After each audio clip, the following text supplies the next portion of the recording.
What does Passover have to do with the resurrection of Yeshua from the dead? Thanks for asking. The answer is everything. Passover is a really complicated holiday because it's 3 holidays in one. Let me break it down for you from Leviticus chapter 23. On the 14th day of the Hebrew month of Nisan, God commanded the Jewish people to sacrifice their lambs at twilight. This is the day of Passover.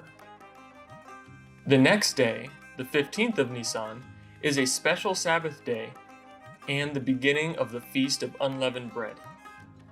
This is a 7-day festival for eating matzah and worshiping the Lord. Even though the 7 days are described as the Feast of Unleavened Bread, for millennia, the entire week has been called the Passover week.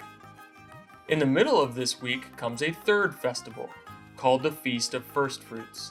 This festival is focused on devoting the first and best crop of the harvest to the Lord in the temple as a hopeful reminder that the rest of the harvest would come right around the corner. According to many, this is supposed to take place on the 2nd day of the Feast of Unleavened Bread, which means the 16th of Nisan. Calendars are hard, so let's review. The 14th of Nisan, Passover lambs are sacrificed. The 15th of Nisan, a Sabbath day and the first day of the Feast of Unleavened Bread. The 16th of Nisan, the 3rd day, the Feast of First Fruits.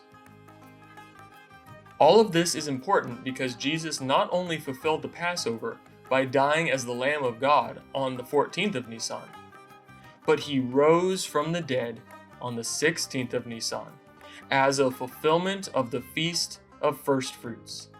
Let me explain. In 1 Corinthians 15, the Apostle Paul calls Jesus the first fruits of the resurrection of the dead. The analogy that Paul gives us is a field of people who have died, a pretty grisly scene. This field is dark, lifeless, and not what it is supposed to be. Because of our sin, we human beings each deserve death, cast into a field of despair.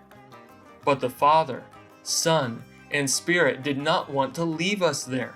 The Son of God agreed to die the death that we deserve, himself being cast into the lifeless, dead field that has been sown with human sin. He stayed there, in the place of death, for 3 days.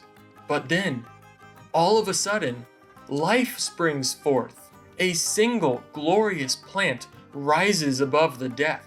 He is risen. Yeshua is risen from the dead indeed. The resurrection has begun. But what about everyone else? Look around at the rest of the field. It's still dead. The others who have died have not been raised to life like Yeshua has. This is the power of the first fruits image. Paul says that Jesus is the first fruits of the resurrection. This is a reminder that Jesus' one-time resurrection is a guarantee for the resurrection of those who come after him. There is an entire harvest that is yet to come. Because Messiah has been raised from the dead, so too will we who believe in him. Now this hasn't happened yet, but it will, as sure as Yeshua's own resurrection. So, on the 3rd day, which is Easter Sunday, the 16th of Nisan, Jesus rose from the dead. He not only provides for the forgiveness of our sin by dying as our Passover lamb, but he even provides eternal life through the power of his resurrection. He is the fulfillment of the Feast of First Fruits as given in the Torah. Because he has been raised from the dead, so too will all of us who believe in him. This is good news, the best kind of news that we can hear.